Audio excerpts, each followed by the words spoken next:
Hello दोस्तों, आप सभी का फिर से टीवीएल कोचिंग के इस यूट्यूब पर बहुत बहुत स्वागत है। तो दोस्तों, हमेशा की तरह ये भी सेशन जो है बिहार ITI एंट्रेंस एग्जाम 2020 जो 8 नवंबर को होने वाला है उससे रिलेटेड है। अर्थात इसमें भी जो है हम लोग टॉप 10 ऐसे महत्वपूर्ण क्वेश्चन को देखने वाले हैं जो आपके एग्जाम के व्यू से काफ़ी महत्वपूर्ण है।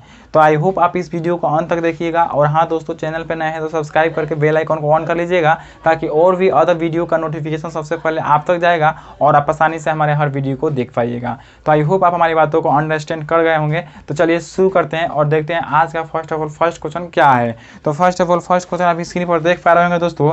तो फर्स्ट क्वेश्चन आज का जो है काफ़ी सिंपल है। क्या बोल रहा है, 4004 माइनस 4000 डिवाइडेड बाई 10 है, 100 नहीं है 10 है। यानी कि इसका जो है फाइंड आउट करना है वैल्यू। यानी कि ये नंबर सिस्टम का क्वेश्चन है, काफ़ी सिंपल है। तो देखने का प्रयास करेंगे। तो बोर्ड मास के रूल पे ये बैठता है। पहले बोर्ड मास का रूल आपको समझना होगा कि आखिर बोर्ड मास का रूल होता क्या है। आई होप कि आप समझ गए होंगे क्योंकि इसके पहले हम काफ़ी बार इसके बारे में चर्चा कर चुके हैं। V for bracket, O for of मतलब का, D फॉर डिवीजन मतलब भाग, M फॉर मल्टीप्लिकेशन यानी कि गुना, उसके बाद A फॉर एडिशन मतलब जोड़, और उसके बाद S फॉर सब्सट्रैक्शन। तो इसमें घटाव है और भाग है। तो घटाव और भाग में सबसे पहले क्या करेंगे, भाग का काम करेंगे। तो ये वाला भाग का काम कर लेते हैं सबसे पहले। तो 400 और ये 4004 है। और उसके बाद इसमें भाग करेंगे 10 से। तो ये 0 से 0 कैंसिल आउट हो जाएगा। क्या बचेगा, सिर्फ 400। यानी कि 4000 में 10 से भाग करेंगे तो क्या देगा, आपका 400 देगा। अब उसके बाद क्या करना है, आपको घटाना है इतना में से। तो आप घटाइएगा तो क्या होगा, यहाँ पे 4 में से 0 घटेगा तो 4, 0 में से 0 घटेगा तो 0, और उसके बाद 0 में से 4 नहीं घटेगा, हार से लेंगे तो कितना हो जाएगा 10, 10 में से 4 घटेगा 6, और यहाँ पे 3 बचा। यानी कि 3604 जो है आपका सही उत्तर निकल कर आया है। और यही आपका सही उत्तर होगा। ऑप्शन की बात करें तो option number D will be right answer होगा। डी नंबर में इसका ऑप्शन आंसर जो है दे रखा हुआ है, इसलिए आपका डी नंबर आंसर सही उत्तर होगा। तो आई होप आप इस क्वेश्चन को समझ गए होंगे। तो चलिए इसको मिटा लेते हैं और अगले क्वेश्चन की तरफ बढ़ते हैं। अगला क्वेश्चन आपके स्क्रीन पर दे रखा होगा। आप पहले अगले क्वेश्चन को पढ़ लीजिए सही से, उसके बाद उसको हम लोग करने का प्रयास करेंगे। दोस्तों, अगला क्वेश्चन आप स्क्रीन पर देख पा रहे होंगे और देख भी लिए होंगे। तो आपको ये भी जो है नंबर सिस्टम से ही रिलेट करता हुआ क्वेश्चन है। क्या बोल रहा है, 5 से 1/4 डिवाइडेड बाई 3/7 इंटू 1/2। यानी कि यही वाला आपको दे रखा हुआ है और इसका वैल्यू जो है आपको फाइंड आउट करना है, इसको सोल्यूशन करना है, इसको सॉल्व करना है। तो ये इसमें भी क्या करेंगे, बोर्ड मास का रूल फॉलो करेंगे। तो बोर्ड मास का रूल में मतलब पहले क्या होगा, भाग का काम करेगा, उसके बाद जो गुना काम करेंगे। तो यहाँ पे D फॉर डिवीजन और उसके बाद M फॉर मल्टीप्लिकेशन होता है। तो इसलिए डिवीजन यानी कि भाग का काम करेंगे। तो पहले इसको पूर्णांक को तोड़ देते हैं। तो 5 होगा 20, 20 है 1, 21/4 हो गया। और भाग का सिंबल है तो इसको क्या कर लेते हैं, गुना में चेंज कर देते हैं। और ये ऊपर आइए नीचा, तो 7/3। आई होप कि आप बटा का भाग जो है सीखे होंगे। तो इसमें क्या बताया जाता है कि भाग को गुना में जब भी चेंज किया जाता है तो ये पलट देता है। तो 7/3 हो गया, गुना 1/2 है तो 1/2, 3 7 21। अब कोई कैंसिल नहीं होगा तो 7 से 49 हो जाएगा ऊपर, और बटा में क्या होगा 4 दूनी 8। यानी कि यही जो है आपका सही उत्तर होगा। देख लेते हैं ऑप्शन में है कि नहीं होगा तो पूर्णांक में दे रखा होगा। जी हाँ दोस्तों, ऑप्शन में डी नंबर ऑप्शन में दे रखा हुआ है 49/8, इसलिए 49/8 जो है option number D will be right answer होगा। देन आई होप कि आप इस क्वेश्चन को भी समझ गए होंगे। काफ़ी सिंपल क्वेश्चन है। जब हार्ड क्वेश्चन आएगा तब हम जो है काफ़ी विस्तार से उसको बताने का चर्चा करेंगे। इसको हम लोग को लाने का मतलब यही है कि आप समझिए कि आपको एग्जाम में किस तरह के क्वेश्चन भी जो है दे सकता है। यानी कि इस प्रकार के छोटे छोटे भी क्वेश्चन देकर आपको जो है सुलझा यानी कि जो है इसमें लटपटा सकता है। यानी कि इसमें आपको सिर्फ एक ही क्वेश्चन में लपेट कर रख सकता है, यानी कि सिंपल क्वेश्चन देकर। तो अगला क्वेश्चन की बात करें तो अगला क्वेश्चन आप स्क्रीन पर देख पा रहे होंगे। तो अगला क्वेश्चन भी आप कर लेंगे, आई होप कर लेंगे। लेकिन देख लेते हैं, हम आपको देख कर दिखा देते हैं। 5/9 का होल क्यूब पूछ रहा है। तो ये 5 का होल क्यूब कितना हो जाएगा, 5 और 25, 25 पर से 125। यानी कि 5 को 3 बार लिखकर गुना कीजिए। तो एक बार और इसको थोड़ा सा आगे बढ़ा देते हैं जिससे आपको चीज़ें जो है क्लियर दिखे। तो 5 में 5 से गुना 50 25, 25 में 5 से गुना 125, 125 और बटा में 9 81, 81 में 9 से गुना 729, यानी कि 729। और यही आपका सही उत्तर होगा। तो ऑप्शन की बात करें तो ऑप्शन नंबर 125/729 जो है आपका सी नंबर ऑप्शन में दे रखा हुआ है, इसलिए आपका option number C will be right answer होगा। देन आई होप कि आपको ये भी क्वेश्चन क्लियर हो गया होगा। तो चलिए अगले क्वेश्चन की तरफ बढ़ते हैं। अगला क्वेश्चन आपके सिर पर दिख रहा होगा यहाँ पे। तो आप पहले उसको पढ़ने का प्रयास कीजिए, समझिए, उसके बाद हम इसको बताते हैं। तो अगला क्वेश्चन क्या है दोस्तों, अगला क्वेश्चन भी नंबर सिस्टम से ही रिलेट करता हुआ क्वेश्चन है। तो चलिए इसको भी सॉल्व कर लेते हैं। जब सबको सॉल्व ही करते हैं कर रहे हैं तो इसको भी सॉल्व कर लेते हैं। थोड़ा सा ये सेट जो है, ये वाला प्रैक्टिस सेट, ये शायद हमको लग रहा है कि थोड़ा आसान हो गया है, लेकिन घबराइए मत, इसके आगे जो है आगे काफ़ी हार्ड क्वेश्चन आने वाला है। इसलिए जो है वेट कीजिए, उसके बाद जो है आप देखिएगा क्वेश्चन आता कैसे कैसे है। देखिए आप ये इसका वैल्यू जो है फाइंड आउट करना है। तो 49 का जो है वर्गमूल क्या होगा, 7, बाहर हो गया 7। 81 का वर्गमूल क्या होगा, 9, बाहर हो गया, प्लस 16 का वर्गमूल 4 -3 प्लस 1। आई होप कि आप समझ पा रहे होंगे। प्लस वालों को एक साथ जोड़ लेते हैं तो 7 4 11 11 1 12, और माइनस वालों को एक साथ तो -9 और -3 कितना होगा, -12। क्या हो जाएगा, 12 में से 12 घट जाएगा, 0 हो जाएगा, और 0 ही आपका सही उत्तर होगा। यदि आप ऑप्शन की बात करें तो option number D will be right answer. D number option में जो है 0 दे रखा हुआ है, इसलिए आपका ऑप्शन नंबर डी जो है करेक्ट आंसर होगा। देन आई होप कि आप ये क्वेश्चन को समझ गए होंगे। तो चलिए अगले क्वेश्चन की तरफ बढ़ते हैं। तो अगला क्वेश्चन आप स्क्रीन पर देख पा रहे होंगे। अगला क्वेश्चन जो है आपका, अगला क्वेश्चन भी थोड़ा सा इसी से रिलेट करता हुआ क्वेश्चन है, लेकिन थोड़ा सा इसमें दशमलव का प्रयोग किया गया है, तो इसको भी हम लोग समझने का प्रयास करेंगे। क्या बोल रहा है, 0.08 परसेंट का y% इक्वल टू 1/10 है, तो y इक्वल टू वाट, यही आपको फाइंड आउट करना है, यही इसी का मान ज्ञात करना है। तो यहाँ पे आप देखिए तो 0.08% बोल रहा है, तो पहले हम परसेंट को हटा देते हैं। तो परसेंट को हटाने के लिए क्या करना होगा, 100 से भाग करना होगा। तो यहाँ पे 0.08 परसेंट को हटाएंगे तो गुना में क्या करेंगे, 1/100। परसेंट को हटाने के लिए 100 से भाग करना पड़ता है, तो 100 हो गया। और का मतलब क्या होता है, गुना, और y%, तो y% को यानी कि परसेंट को यहाँ भी हटाएंगे तो क्या होगा, y गुना 1/100। आई होप कि आप बातों को समझ पा रहे हैं। इक्वल टू में 1/10 है, तो 1/10 हो गया। अब इसको आगे बढ़ाएंगे तो यहाँ पे आप देखिए तो हई दशमलव को हटाएंगे, हई दशमलव को, तो इसको हटाने के लिए आपको क्या करना होगा, 00 यानी कि 100 से क्या करना होगा, भाग करना होगा। तो यहाँ पे ये भी दशमलव हट गया। अब ये भी दशमलव हट गया, जब हट गया तो आप देखेंगे तो इसमें कैंसिल आउट करेंगे, कौन कौन कैंसिल आउट हो रहा है या नहीं हो रहा है। तो यहाँ पे आप देखिएगा, या फिर इसको डायरेक्ट गुना कर लीजिए। तो यहाँ पे 8, यहाँ पे 1, यहाँ पे y, यहाँ पे 1, 8 में y से गुना कर लीजिए, 8y हो गया। और बाटा में कितना हो गया, 1 पर 2 0 2 0 2 0 6 0 हो गया, तो 1 पर 6 0 हो गया। इक्वल में 1/10 है, तो 1/10 हाई 1 0 से 1 0 कैंसिल आउट हो जाएगा। या फिर y बराबर क्या हो जाएगा, हाई जो है ऊपर इधर चला जाएगा और नीचे आ जाएगा। तो यहाँ पे 1 पर कितना 0, 5 0, और बाटा में है 8 जो है इधर गुना में इधर आएगा तो भाग में आ जाएगा, 8 बटा में आ गया। अब देखेंगे ऑप्शन को देख लेते हैं कि ऑप्शन किस तरह का दे रखा हुआ है। तो ऑप्शन देखेंगे तो यहाँ पे ये पावर के हिसाब से दे रखा हुआ है, यानी कि 10 जो है कितना बार है, 1 2 3 4 5 6, 1 2 3 4 5 6। यहाँ पे आदि देखेंगे तो 10 का पावर 5 है, कितना है, 10 का पावर 5 है। क्यों, क्योंकि 1 पर को 0 है, 5 को 0 है, और बाटा में 8 है, क्या है, बटा में 8 है। तो 10 का पावर 5/8 यदि ऑप्शन में होगा तो सही है, अन्यथा नहीं है। तो यहाँ पे यदि देखेंगे ऑप्शन, तो ऑप्शन नंबर ए में जो है 10 का पावर 6/8 दे रखा हुआ है। तो इस तरह क्या होगा, ये दे रखा हुआ है इसलिए कि आप फिर से उस क्वेश्चन को बनाने का प्रयास कीजिए और समय की बर्बादी कीजिए। तो एक ही बार में हम बना लिए कि 10 का पावर 5/8 है, तो हम काहे कहेंगे कि 10 का पावर 6/8 होगा, इसलिए, या 10 के पावर 5/8 नहीं है किसी भी ऑप्शन में, तो इसलिए इनमें से कोई नहीं, option number D will be right answer होगा। आई होप कि आप हमारी बातों को समझ गए होंगे। यहाँ पे आपको 10 के पावर 6/8 देकर एग्जामिनर सिर्फ बुलाने का प्रयास करेगा कि आप फिर से अपने क्वेश्चन पे जाइए और उसको फिर से बनाने का प्रयास कीजिए, और फिर से बना कर देखिए कि आपका आ रहा है कि नहीं। और उस तरह फिर से आप बनाइएगा तो आपका समय अधिक लगेगा, और इस तरह जो है एग्जामिनर आपका समय खा जाएगा।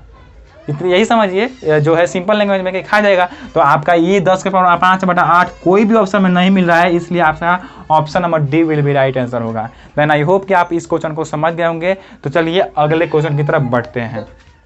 तो दोस्तों यदि अगले क्वेश्चन की बात करें तो अगला क्वेश्चन आप स्क्रीन पर देख सकते हैं। आपका अगला क्वेश्चन क्या है, 3.7। इस तरह का क्वेश्चन इसके पहले वाले सेशन में भी हम लोग कर चुके हैं। तो आई होप कि आप यहाँ पे इस क्वेश्चन को समझ पा रहे होंगे। इनटू में फिर 3.7 से मल्टीप्लाई है, और उसके बाद प्लस में 1.3 इंटू में 1.3 इंटू में 1.3 से मल्टीप्लाई आई है। उसके बाद बट्टा में क्या है, बट्टा में 3.7 इंटू में 3.7 अब प्लस में है कि नहीं माइनस में 4.81 है। थोड़ा सा यहाँ पे चेंजिंग किया हुआ है लेकिन बाकी सब वही है 1.3। तो यहाँ पे यदि आप देखेंगे तो इसको थोड़ा सा और आगे बढ़ाएंगे तो क्या होगा, ये 3.7 कितना बार लिखा गुना किया गया है, 3 बार। तो 3.7 का हम क्या लिख सकते हैं, होल क्यूब लिख सकते हैं, प्लस का सिंबल है, प्लस का सिंबल। 1.3 को 3 बार लिखा गुना किया गया है तो 1.3 का क्या कर सकते हैं हम लोग, होल क्यूब लिख सकते हैं। और बट्टा में 3.7 को 2 बार लिखा गुना किया है तो 3.7 का होल स्क्वायर लिख सकते हैं। माइनस में 4.81 है तो 4.81 इसी तरह रहने देते हैं। इसके बाद आगे हम इसको बताएंगे, थोड़ा सा इसको यहाँ पे देख लेते हैं। 1.3 का 2 बार लिख के गुना किया गया तो 2 बार यानी कि स्क्वायर हो गया। अब यहाँ पे देखिएगा, अगर देखिए दोस्तों यहाँ पे यदि आप सिंपल लैंग्वेज में इस तरह बनाने का प्रयास करते तो इसको 3 बार लिखकर गुना करते, फिर इसको 3 बार लिखकर गुना करते, उसके बाद जोड़ते और उसके बाद बटा में इसको गुना करते, फिर इसको गुना करते, उसके बाद जोड़ घटा का फिर करते, उसके बाद भाग करते, तब जाकर आपका आंसर आता। तो उस तरह जो है आपका 10 से 15 मिनट आराम से आपका खा जाता। तो उस तरह जो है आपका सिंपल नहीं है, उस तरह आप नहीं बना सकते हैं क्वेश्चन को, तो इसलिए हम इस तरह तोड़ने का प्रयास किए हैं। अब यहाँ पे देखिएगा तो a cube plus b cube के फॉर्म में आ गया। तो a cube plus b cube का फॉर्मूला हम आपको बताए थे, क्या बताए थे, a cube plus b cube बराबर क्या होता है, ए प्लस बी इंटू में a square minus a b plus में बी स्क्वायर होता है। ये वाला फॉर्मूला आपको बताए थे। तो आई होप आप इसको याद रखे होंगे, और ये वाला यदि याद नहीं है तब आप इस पर नहीं बना सकते हैं। आई होप कि आप हमारी बातों को अंडरस्टैंड कर पा रहे होंगे। तो इसलिए आप क्या कर दीजिए, हाई जो है इसके ए क्यूब प्लस बी क्यू का फॉर्म में है तो इसी पर इसको भी रख दीजिए, पुट कर दीजिए। तो a cube plus b cube का फॉर्मूला ए प्लस बी, तो अर्थात इसको 3.7 अब 1.3 जो है एक बार जोड़ देंगे, 3.7 प्लस 1.3 हो गया। अब उसके बाद ए स्क्वायर है तो ए के जगह पर 3.7 है तो 3.7 का होल स्क्वायर हो गया। उसके बाद माइनस में ए बी, तो ए और बी 3.7 इंटू में 1.3, अब उसके बाद प्लस में बी स्क्वायर तो 1/1.3 का होल स्क्वायर हो गया, बराबर के डाल देते हैं। और बट्टा में आपका क्या है 3.7 का होल स्क्वायर, 3.7 का होल स्क्वायर और माइनस में 4.81 और प्लस में 1.3 का होल स्क्वायर। आई होप कि आप यहाँ पे समझ रहे होंगे। अब यहाँ से आप क्वेश्चन का आंसर भी निकाल पा रहे होंगे। तो यहाँ पे देखिए तो 3.7 का होल स्क्वायर है, 1.3 का होल स्क्वायर है, और यहाँ पे आपका 3.7 इंटू में 1.3 है। तो आप देखिएगा 3.7 और 1.3 में गुना करिएगा तो कितना आएगा, 4.81 आएगा, इतना के बराबर आएगा। तो आप क्या कह सकते हैं, इतना के जगह पर डायरेक्ट आप 4.81 भी लिख सकते हैं, 4.81 लिख सकते हैं। आई होप कि आप यहाँ पे अंडरस्टैंड कर पा रहे होंगे। तो यहाँ पे ये वाला और ये वाला पूरा कैंसिल आउट हो जाएगा, बचेगा क्या, सिर्फ 3.7 और प्लस में 1.3, यही सी बचेगा। तो इसको आप कर दीजिए ऐड, तो 7 3 10 दशमलव है, दशमलव 3 1 4 आएगा, हासिल 5, अर्थात 5, सिर्फ 5 जो है आपका सही उत्तर आएगा। यदि आप ऑप्शन की बात करें तो ऑप्शन नंबर बी में जो है आपका 5 दे रखा हुआ है, इसलिए ऑप्शन आपका option number B will be right answer होगा। देन आई होप कि आप इस क्वेश्चन को समझ गए होंगे। तो आप अगले क्वेश्चन की तरफ बढ़े। यदि आप इस क्वेश्चन को नहीं समझे हैं फिर से बैठ जाइए और बैठ तक देखिए, क्योंकि इस तरह का क्वेश्चन हम काफ़ी बार करा चुके हैं, इसलिए हम इसको दोबारा नहीं बताएंगे। ओके, तो दोस्तों यदि अगले क्वेश्चन की बात करें तो अगला क्वेश्चन आप स्क्रीन पर देख सकते हैं। क्या बोल रहा है कि 3 लड़कियों की आयु का औसत 16 वर्ष, उनकी आयु का अनुपात जो है 3:5:8 है। सबसे छोटी और सबसे बड़ी जो है लड़की की आयु का अंतर क्या होगा। आपको 3 लड़की है, मान लेते हैं एगो ए है, एगो बी है, एगो सी है, और सबका रेशियो में दे रखा हुआ है 3, आयु जो है एज वो आपका सबका रेशियो में दे रखा हुआ है 3, 5 और 8। अब पूछ क्या रहा है कि तीनों का औसत, अकॉर्डिंग टू क्वेश्चन चले तो तीनों का औसत जो है आपका औसत भी दे रखा हुआ है, तीनों का औसत जो है आपका क्या दे रखा हुआ है 16 दे रखा हुआ है। तो आपका ये तो है रेशियो में है, यदि एक्यूरेट करके यदि यहाँ पे हम लिखे तो इसको इसके साथ क्या लेना पड़ेगा, x लेना पड़ेगा। आई होप कि आप यहाँ पे समझ रहे होंगे। इसके पहले भी हम काफ़ी बार इसके बारे में चर्चा कर चुके हैं। तो यहाँ पे 3x 5x और ये 8x रहेगा, चूंकि ये रेशियो में है इसलिए हम x लेकर चले हैं। तो तीनों का औसत जो है, तीनों का औसत जो है आपका दे रखा हुआ है क्वेश्चन में कितना 16, आई होप कि 16 है। जी हाँ दोस्तों 16 है, तो इसलिए यहाँ पे तीनों का औसत 16 हो गया। और आपका यदि इसके हिसाब से तीनों का औसत ज्ञात कीजिएगा तो औसत बराबर क्या होता है, सभी का योग बटा कुल संख्या। तो सभी का योग यानी कि ए बी और सी के आयु का टोटल का योग, तो 3x plus 5x plus 8x बटा टोटल की संख्या कौ गो है, 1 2 3, तीन गुना है तो 3, यानी कि ये भी औसत और ये 16 ये भी औसत, दोनों औसत एक दूसरे के इक्वल हो गए। तो दोनों औसत एक दूसरे के इक्वल हो गए तो अब जो है x का मान ज्ञात कर लेंगे। तो कैसे करेंगे x का मान ज्ञात, 3 5 8 8 8 16, तो 16x बट्टा में 3 इक्वल टू 16, और 16 से 16 कट जाएगा, ये तिरछा तिरछी गुना होगा तो ये यहाँ पे 1 है, तो x बराबर क्या आ जाएगा, x बराबर यहाँ पे 3 आ जाएगा। तो x का मान जब 3 आया तो सबसे बड़ा जो है और सबसे छोटा, तो सबसे बड़ा बड़ी और सबसे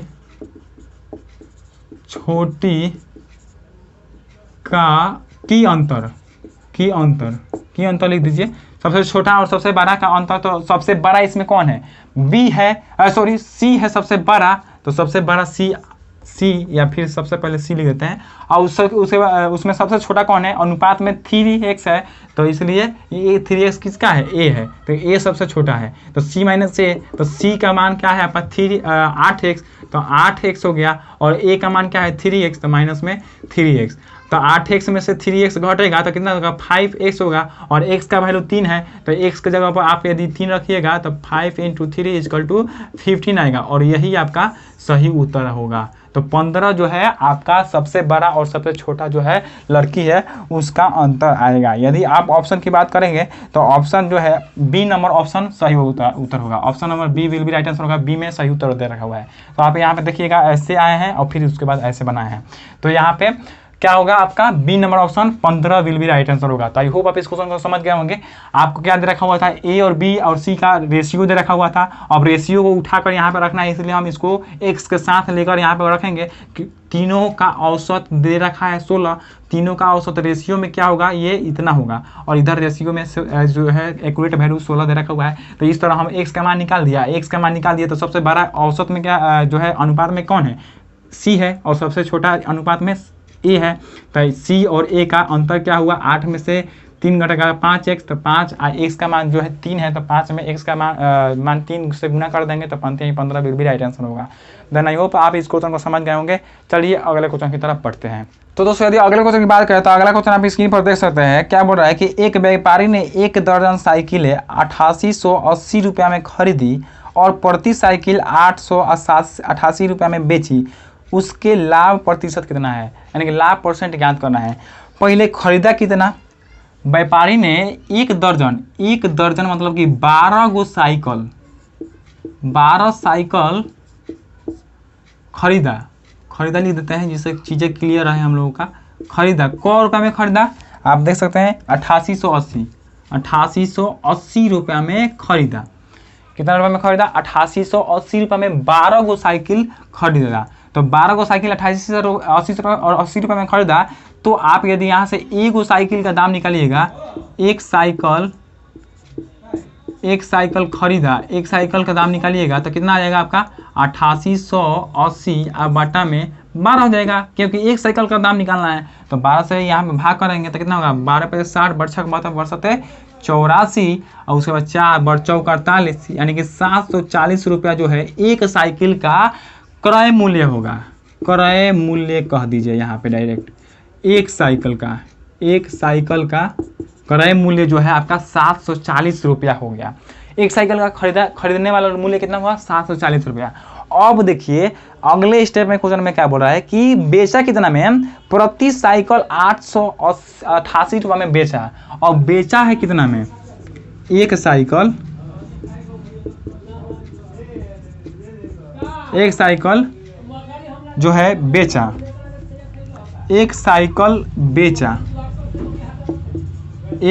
बेचा कितना में, 888। आई होप 888 है, जी हाँ दोस्तों 888 रुपया में बेच दिया 888 रुपये में एक साइकिल। खरीदा कितना में है, 740 रुपये में खरीदा, 888 रुपये में बेचा, तो आपको लाभ परसेंट बताना है। तो आप यदि यहाँ पे देखिएगा तो खरीदा है एगो साइकिल 740 रुपये में, आप बेचा है 888 रुपये में, तो इसको एक्चुअली लाभ ही हुआ है। तो लाभ कितना हुआ है, लाभ आपको यदि ज्ञात करना हो तो लाभ कितना है, इतना में से इतना घटा लेंगे तो कितना हो जाएगा, 8800 में से 888 में से 740 घटा लीजिए, तो 740 घटाइएगा तो कितना होगा, 8 में से 0 घटेगा 8, 8 में से 4 घटेगा 4, 8 में से 7 घटेगा 1, यानी 148 रुपये का लाभ हुआ।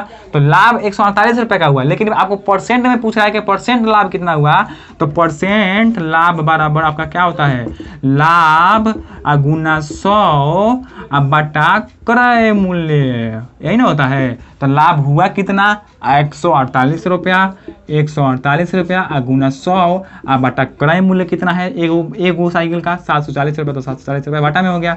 हाई जीरो से हाई जीरो कैंसिल, यदि आप इसको काटिएगा तो 2 बार में 148 74 काट देगा, तो 2 बार में कट गया, तो 2 में 10 से गुना कीजिएगा तो 2 दहा 20, अर्थात 20% जो है आपका लाभ होगा, और यही आपका सही उत्तर होगा।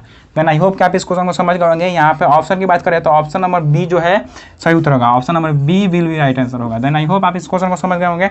तो यहाँ पे आपको क्या करना था, आपको 12 साइकिल का खरीदने वाला मूल्य दे रखा हुआ था 880 रुपया, और आपको एक साइकिल का जो है बेचने वाला मूल्य दे रखा हुआ था 888 रुपया।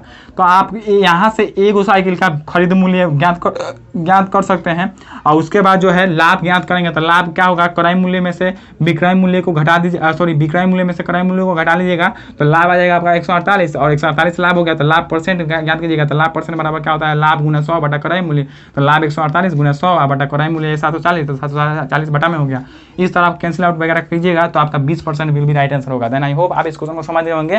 तो चलिए अगले क्वेश्चन की तरफ कदम बढ़ाते हैं। तो दोस्तों यदि अगले क्वेश्चन की बात करें तो अगला क्वेश्चन आप स्क्रीन पर देख सकते हैं। आप अगला क्वेश्चन क्या बोल रहा है कि एक पहिए की त्रिज्या 21 सेंटीमीटर है, 1924 मीटर की दूरी तय करने में इसको कितने चक्कर लगाने पड़ेंगे। 1924 मीटर की दूरी तय करना है, तो इस जो है वृत्त की परिधि अर्थात वृत्त की तो दोस्तों यदि अगले क्वेश्चन की बात करें तो अगला क्वेश्चन आप स्क्रीन पर देख सकते हैं। क्या बोल रहा है कि एक पहिए की त्रिज्या जो है 21 सेंटीमीटर है, 1924 मीटर की दूरी तय करने में इसको कितने चक्कर लगाने पड़ेंगे, ये आपको बताना है। तो आपको फर्स्ट ऑफ ऑल क्या बोल रहा है कि एक पहिया है, मान लेते हैं ये आपका एक पहिया है। अब इस पहिया का त्रिज्या जो है आपको दे रखा हुआ है 21 सेंटीमीटर। क्या दे रखा हुआ है, 21 सेंटीमीटर। अब ये 21 सेंटीमीटर इसका त्रिज्या दे रखा हुआ है। अब बोल क्या रहा है कि इसको 1924, ये टोटल मान लेते हैं 1924 जो है मीटर का डिस्टेंस है। इस पे ऐसे चलने में इस दूरी को इतना, यानी कि 1924 मीटर यहाँ पे जो है यहाँ से यहाँ तक की दूरी है, यहाँ से यहाँ तक आने में इसको कितना चक्कर लगाना पड़ेगा। तो चक्कर का मतलब क्या है, एगो चक्कर वृत्ताकार है, चूंकि ये पहिया, तो इसलिए वृत्त के इसको हम बोल सकते हैं। तो ये एक चक्कर लगाएगी, अर्थात ये अपनी एक परिधि को पार करेगी। तो यहाँ पे हम लोग क्या कह सकते हैं कि यदि आप इस वृत्त के जो है पहिए को इस पर चलाइएगा तो ये अपने वृत्त की परिधि को पार करते आएगी। तो आप यदि चक्कर की संख्या यहाँ पे पूछ रहे हैं तो चक्कर की संख्या यदि आप यहाँ से डायरेक्ट निकालिएगा तो चक्कर की संख्या का फॉर्मूला आपका यहाँ पे क्या बन सकता है। यदि आप टोटल कुल दूरी में लिख देते हैं, कुल दूरी में क्या करेंगे, कुल दूरी में आप इस वृत्त की परिधि से भाग कर देंगे तो आपका क्या हो जाएगा, चक्कर की संख्या आएगा कि नहीं, वृत्त की परिधि से भाग कर दीजिए, चक्कर की संख्या आ जाएगा। आई होप कि आप यहाँ पे बातों को समझ पा रहे होंगे।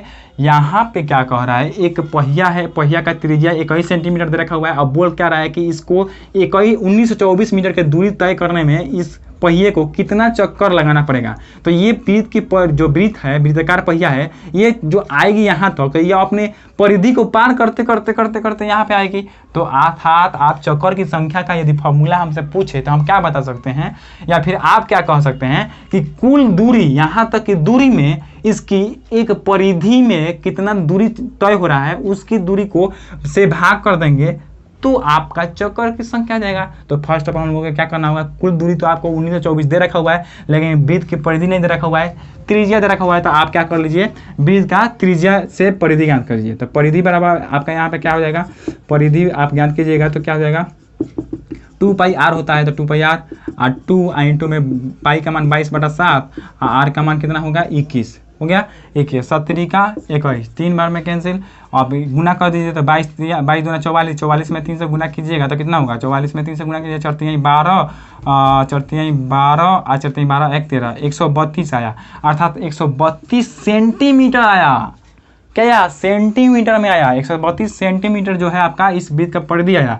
लेकिन आपको पार कौची में करना है, मीटर में, 1924 मीटर पार करना है। तो यहाँ पे जो कुल दूरी तो आपका 1924 है, 1924, और आपका जो है वृत्त का परिधि आ रहा है वो सेंटीमीटर में है। यदि आप इसको मीटर में चेंज करना चाहें तो आपको क्या करना होगा, इसमें 100 से भाग करना होगा। तो आप 100 से भाग कर दीजिए तो ये क्या हो गया, आपका मीटर में हो गया। अब इसी को यहाँ पे पुट कर देते हैं वृत्त का परिधि। तो वृत्त का परिधि आपका 132/100 है, तो 132 बटा 100, तो ये 100 को क्या कर देंगे, भटा में है, भाग में है, तो यहाँ पे ऊपर जाएगा तो गुना में हो जाएगा। तो ऊपर यहाँ पे गुना में हो गया, गुना में हो गया। अब यहाँ पे यदि देखेंगे तो हम यहाँ पे कैसे कैंसिल आउट कर सकते हैं, 11 से कैंसिल आउट करेंगे तो यहाँ पे कैंसिल आउट होगा, 11 एकम 11, उसके बाद कितना हो जाएगा, 8 हो जाएगा, 11 7 77। पहले इसको 11 से 11 दूनी 22, 11 एकम 11, उसके बाद कितना आ रहा है 2, 11 दूनी 22। ये तो 11 से कैंसिल आउट हो जा रहा है, लेकिन इसको देख लेते हैं पहले। 1924 में 11 से भाग करेंगे तो 11 एकम 11, 8 हो जाएगा, ये कैंसिल आउट हो जाएगा, 2 हो जाएगा, 11 7 77, घटाएंगे तो 12 में से 7 घटेगा 5, ये आपका कैंसिल आउट, यहाँ पे आ गया 4। तो ये आपका नहीं कट रहा है 11 से, तो 11 से नहीं कटेगा तो कितना से कटेगा भाई। एक्चुअली दोस्तों यहाँ पे हम लोगों का आंसर काहे नहीं आ रहा है, क्योंकि इसमें क्वेश्चन में ही फॉल्ट है। यहाँ पे 1924 नहीं होगा, 924 होगा। क्या होगा, 924। यहाँ पे क्वेश्चन में थोड़ा सा मिस्टेक है, यहाँ पे थोड़ा सा मिस्टेक हो जाता है क्वेश्चन में, एक्चुअली थोड़ा सा यहाँ पे मिस प्रिंट के कारण हो जाता है। यदि आप इस 924 में 11 से भाग कीजिएगा तो देखिए तो कटेगा कि नहीं। तो 11 11 8 88, 88 घटाइएगा तो 4, ये कैंसिल, 11 4 44, 44 कैंसिल आउट हो जा रहा है 84 बार में। तो यहाँ पे आपका ये 11 से कितना बार में कैंसिल आउट हो रहा है, 11 का 11, 11 दूनी 22, 12 बार में। इसको कैंसिल आउट कर रहे हैं 11 से तो कितना बार में, 84 बार में। तो ये 84 बार में और ये 12 बार में, और इस 12 को 84 को 12 से भाग कीजिएगा तो 12 7 84, 7 बार में कैंसिल। यानी कि आप 7 में 100 से गुना कीजिएगा तो आपका क्या आ जाएगा, अब 700 आएगा। और यही 700 जो है आपका चक्कर सही उत्तर होगा, चक्कर 700 चक्कर विल बी राइट आंसर होगा। यहाँ पे थोड़ा क्वेश्चन में मिस्टेक किया था, 1924 नहीं है, आपका 924 है, 924 बना लीजिएगा। थोड़ा सा मिस प्रिंट के कारण थोड़ा सा हो जाता है, इसलिए यहाँ पे गड़बड़ाना नहीं है। आपका जो दूरी तय करना है वो आपका 924 दूरी तय करना है। यदि आप ऑप्शन की बात करेंगे तो ऑप्शन जो है डी नंबर ऑप्शन में रखा हुआ है 700, इसलिए आपका option number D will be right answer होगा। देन आई होप कि आप इस क्वेश्चन को भी समझ गए होंगे। थोड़ा सा यहाँ पे कन्फ्यूजन हुआ होगा 924 वाला में, तो यहाँ पे 924 होगा, 1924 नहीं होगा। ओके, थोड़ा सा ये मिस्टेक हो गया, हम पहले इसको नहीं देख पाए तो थोड़ा आपको लाइव आकर यहाँ पे थोड़ा सा दिखाना पड़ा, इसलिए थोड़ा सा मिस्टेक हुआ। इसको आप माफ़ कीजिएगा, गलती छोटा सा गलती समझ कर। ओके, तो चलिए अगले क्वेश्चन की तरफ बढ़ते हैं और अगला क्वेश्चन देखते हैं। आज के शायद ये लास्ट क्वेश्चन है, तो उसको भी हम लोग देखने का प्रयास करते हैं। तो दोस्तों यदि अगले क्वेश्चन की बात करें तो अगला क्वेश्चन आप स्क्रीन पर देख सकते हैं। क्या बोल रहा है कि किसी घनाभ की भुजाओं का अनुपात 1 2 3 है, इसका पृष्ठीय क्षेत्रफल 88 सेंटीमीटर स्क्वायर है, तो घनाभ का आयतन ज्ञात करें। तो दोस्तों घनाभ में लंबाई गुने चौड़ाई गुने ऊंचाई, अर्थात लंबाई चौड़ाई ऊंचाई तीनों होता है। तो आपका लंबाई चौड़ाई और ऊंचाई क्या है, ऊंचाई, ऊंचाई का मान लेते हैं रेशियो क्या क्या दे रखा हुआ है, 1 2 3। घनाभ का भुजा दे रखा हुआ है तो इसको हम इसी तरह मान लेते हैं 1 2 और यह आपका 3 हो गया। आपका लंबाई चौड़ाई ऊंचाई का रेशियो दे रखा हुआ है 1 2 3, तो 1 2 3 मान लिए रेशियो में। अब इसका जो है संपूर्ण पृष्ठीय क्षेत्रफल जो है आपका दे रखा हुआ है कितना, 88। संपूर्ण पृष्ठीय क्षेत्रफल घनाभ का संपूर्ण पृष्ठीय क्षेत्रफल आपको दे रखा हुआ है कितना, 88 दे रखा हुआ है। 88 आपका संपूर्ण पृष्ठीय क्षेत्रफल ज्ञात दे रखा हुआ है। आपका घनाभ का आयतन ज्ञात करना है। घनाभ का आयतन होता क्या है, तो घनाभ का आयतन बराबर क्या होता है, आयतन का फॉर्मूला लंबाई गुने चौड़ाई गुने ऊंचाई होता है। तो एक्चुअली में आपका लंबाई चौड़ाई और ऊंचाई आपका रेशियो में दे रखा हुआ है, एक्चुअली में जो मान है वो नहीं दे रखा हुआ है। तो आपको क्या करना होगा, इस रेशियो को इक्वल में जो है मान एक्चुअली में जो है आपका मान क्या है उसको ज्ञात करना पड़ेगा। तो ज्ञात करने के लिए आप क्या कर सकते हैं, यहाँ पे आपका देखिए तो घनाभ का संपूर्ण पृष्ठीय क्षेत्रफल का फॉर्मूला क्या होता है, 2 into LB plus BH plus HL होता है, यानी कि 2 इंटू लंबाई इंटू चौड़ाई प्लस चौड़ाई इंटू ऊंचाई प्लस ऊंचाई इंटू लंबाई होता है। तो आप यहाँ पे इसका फॉर्मूला लिख देते हैं एक बार, तो इससे क्लियर हो जाएगा। 2 इंटू LB लिख देते हैं प्लस BH प्लस में HL, यही ना होता है। और इक्वल टू में आपका 88 दे रखा हुआ है, तो 88 दे रखा हुआ है। अब यहाँ पे उस सब का मान रख देंगे 2 इंटू L फॉर लंबाई, तो लंबाई का मान 1 दे रखा हुआ है, लेकिन ये आपका रेशियो में है, तो रेशियो को उठाकर कहीं भी मान रखना होता है तो हम क्या कहते हैं, उसके साथ एक चर को लेकर चलते हैं। तो चर x को लेकर चलते हैं, तो वो x है तो x सिर्फ एक x रहता है, एक कायला लिखेंगे, x लिख दीजिए। उसके बाद b का मान 2x है तो 2x, प्लस का सिंबल प्लस का चाहिए, b का मान 2x इंटू में h का मान कितना है 3x, तो 3 से x से गुना। अब उसके बाद प्लस में HL, तो h का मान कितना है 3x और l का मान x है, तो 3x इंटू में x हो गया। आई होप कि आप यहाँ पे क्लियर कर लिए होंगे। अब उसके बाद 88 है तो 88। अब देखिए इसको आगे थोड़ा सा और सॉल्व करेंगे, तो 2 इंटू में यहाँ पे 2x और 2x कितना हो जाएगा 2x स्क्वायर प्लस में 2x 3x कितना हो जाएगा 3 दूना 6 x स्क्वायर प्लस में 3 एकम 3 x स्क्वायर इक्वल टू में आपका 88। ये 2 से कैंसिल आउट हो जाएगा, तो कितना बार में 44 बार में आपका निकल का क्या आया 2x square 6x square 3x square कितना हो जाएगा 2 और 6 8 8 और 3 कितना हो जाएगा 11, शायद 11 6 3 9 2 11। जी हाँ दोस्तों 11 x स्क्वायर हो गया इक्वल टू में आपका कितना आ गया 44। ये 11 से कैंसिल आउट होगा 44 4 बार में, तो आपका x स्क्वायर बराबर कितना आ गया x स्क्वायर बराबर 4 आ गया। इसलिए आपका x बराबर यहाँ पे ये स्क्वायर है, इधर आकर रूट चला जाएगा, तो रूट का यानी कि 4 का वर्गमूल, तो 4 का वर्गमूल कितना होता है 2 होता है, तो x का मान आपका 2 आ गया। अब x का मान 2 आ गया, तो अब आप यहाँ से लंबाई चौड़ाई और ऊंचाई का मान ज्ञात कर सकते हैं। देखिए तो यहाँ पे लंबाई का मान क्या होगा, x का मान 2 रखिए तो यहाँ पे तो 2 हो जाएगा। और यहाँ पे आपका कितना हो जाएगा चौड़ाई का मान कितना हो जाएगा 2 में 2 से गुना, तो 2 दूना 4। यहाँ पे ऊंचाई का मान कितना हो जाएगा 2 में 3 से गुना, तो 3 दूना 6, यानी कि लंबाई हो गया 2 और चौड़ाई हो गया 4 और ऊंचाई हो गया 6। तो यहाँ पे आप लंबाई और चौड़ाई और ऊंचाई का मान रख दीजिए। अब तो 2 गुना 4 गुना 6 4 गुना 6 गुना कर दिए, तो 2 चौका 8 8 6 48, तो 48 जो है घन सेंटीमीटर जो है आपका सही उत्तर होगा। तो यहाँ पे यदि ऑप्शन की बात करें तो 48 जो है ऑप्शन नंबर सी में दे रखा हुआ है, इसलिए आपका option number C will be right answer होगा। देन आई होप आप इस क्वेश्चन को भी समझ गए होंगे। यहाँ पे आपका लंबाई और चौड़ाई और ऊंचाई का जो है रेशियो सिर्फ दे रखा हुआ था, और आपका संपूर्ण पृष्ठीय क्षेत्रफल 88 दे रखा हुआ था। तो संपूर्ण पृष्ठीय क्षेत्रफल से आप रेशियो अर्थात x का मान जो है ज्ञात कर सकते हैं, और उसको ज्ञात करके आप लंबाई और चौड़ाई और ऊंचाई का मान ज्ञात कर लेंगे। उसके बाद लंबाई और चौड़ाई ऊंचाई का मान ज्ञात हो जाएगा, तो आपको आयतन पूछ रहा है तो आयतन बराबर लंबाई गुना चौड़ाई गुना ऊंचाई करके डायरेक्ट सबका मान रखकर गुना कर देंगे, तो आपका 48 सेंटीमीटर क्यूब जो है आपका सही उत्तर आएगा। देन आई होप आप इस क्वेश्चन को समझ गए होंगे। चलिए अगले क्वेश्चन की तरफ बढ़ते हैं। तो दोस्तों ये जो क्वेश्चन था आपका इस सेशन का लास्ट क्वेश्चन था। मिल लेंगे अगले वीडियो में, तब तक के लिए स्वस्थ रहिए मस्त रहिए घर पे ही रहिए। और हाँ दोस्तों चैनल बनाया तो सब्सक्राइब करके बेल आइकन को ऑन कर लीजिएगा, और जो भी चैप्टर वगैरह आप छूट गया है उसको भी हम धीरे धीरे जो है शुरू कर रहे हैं और उसको भी समाप्त करने का प्रयास कर रहे हैं। ओके, तो थोड़ा सा समय कम और प्लस में जो है वीडियो बनाने के टाइम में ही जो है लाइट वगैरह चली जाती है, जिसके कारण थोड़ा सा प्रॉब्लम क्रिएट हो जाता है। तो क्या होगा हम क्या करेंगे अब नाइट में ही थोड़ा सा बनाने का प्रयास करेंगे, तो वो हमारी मजबूरी है। तो हम कभी भी बनाएंगे आपको प्रोवाइड जरूर कराएंगे और आपका एग्जाम में अच्छा सा मार्क्स जरूर लाएंगे। ओके, तो आई होप हमारी बातों को समझ गए होंगे। तो चलिए आज के लिए इतना ही रखते हैं, आज के लिए इतना ही।